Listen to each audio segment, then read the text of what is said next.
去不談咁樣嘅，咁即係醫師都未必明佢嘅意思咁樣，係啦。咁佢喺呢度就有翻譯就容易啲嘅，咁同埋如果紙筆嗰度不談咧，都可能都會溝通困難啊，咁好似寫字啲詞語啊，唔識去表達出嚟啊，即係唔識點樣去寫表達出嚟，咁啊意思就唔知又唔明佢嘅意思咁樣嘅。自己覺得啦，睇完中醫之後啦，就有冇覺得有新嘅有嘅，即係覺得睇咗中醫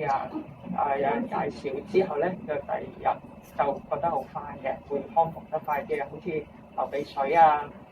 咳啊，都過咗幾日都好快嘅。跟住而家都有持續有睇中醫嘅，即係睇翻過往咧，即係我就會比較多西醫嘅翻譯多嘅，手語翻譯嗰個橋梁之下咧，即係溝通嗰方面會容易啲嘅。中醫角度嚟講就話陰陽啊、五行啊，